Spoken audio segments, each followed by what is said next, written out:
माता पार्वती के शिव जी से प्रश्न। पहला प्रश्न, आलसी मनुष्य के साथ क्या होता है?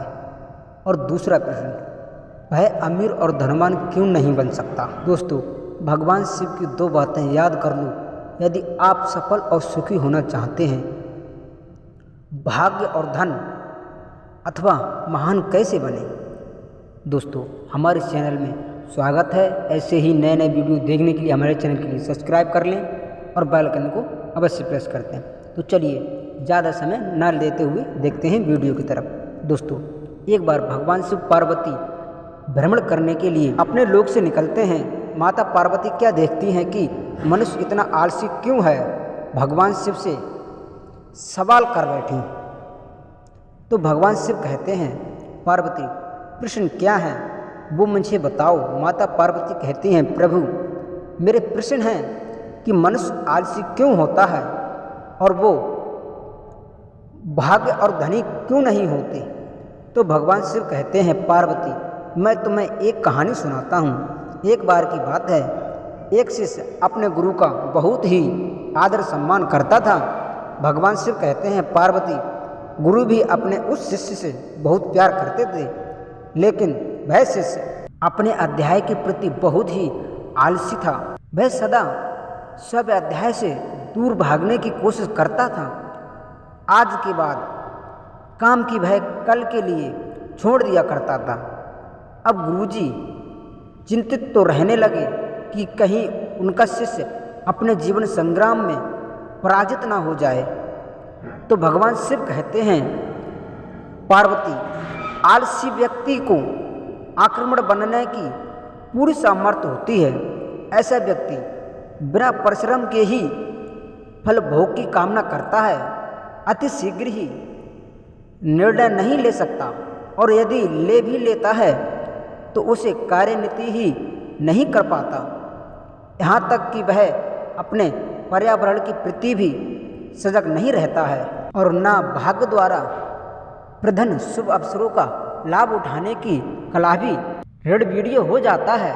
तो भगवान शिव कहते हैं, पार्वती उन्होंने मन ही मन में अपने शिष्य के कल्याण के लिए एक योजना बनाई। एक दिन एक काले पत्थर का एक टुकड़ा उसके हाथ में देते हुए गुरुजी ने कहा, मैं तुम्हें यह जादुई पत्थर का टुकड़ा 2 दिन के लिए देकर कहीं दूर गांव जा रहा हूँ। जिस भी लोहे की वस्तु को तुम इससे स्पर्श करोगे तो वह तुम्हारी शरण में पराजित हो जाएगी। पर याद रखना कि मैं दूसरे दिन सूर्य अस्त के बाद में इसे तुमसे वापस ले लूँगा।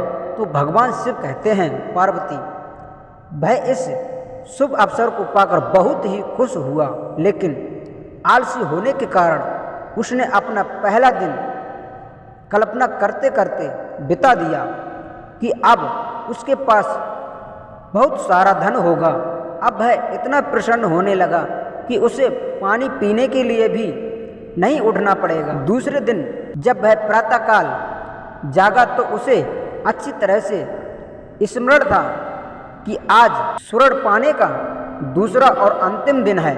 वह अपने मन में पक्का विचार किया कि आज वह गुरुजी के द्वारा दिए गए काले पत्थर का लाभ जरूर उठा लेगा और उसे निश्चय किया कि वह बाजार से लोहे के बड़े बड़े सामान खरीद कर लाएगा और उन्हें स्पर्श में पराजित कर देगा।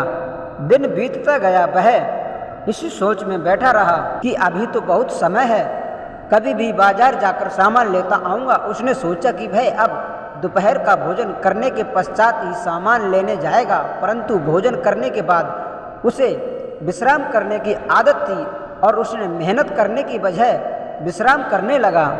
आलस परिपूर्ण उसका शरीर नींद की गहराई में डूब गया और जब वह नींद से उठा तो सूर्य अस्त होने को था। अब वह जल्दी जल्दी बाजार की तरफ भागने लगा और रास्ते में ही गुरुजी मिल गए। उनको देखते ही वह उनके चरणों में गिर गया।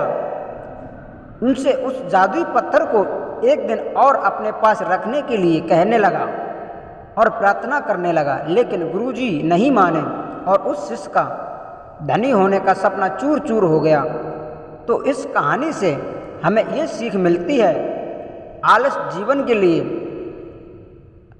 अभिशाप है और इंसान को काम से जी नहीं चुराना चाहिए और इंसान को कर्म अथवा सजग व्यक्ति बनना चाहिए। तो दोस्तों, भगवान शिव कहते हैं, हे पार्वती, जो मनुष्य सफल सुखी भाग्य धनी और महान बनना चाहते हैं तो आलस को त्याग कर अपने अंदर जागरूकता जैसे गुणों को विकसित होना चाहिए, तभी आप जीवन में धनवान बन सकते हैं।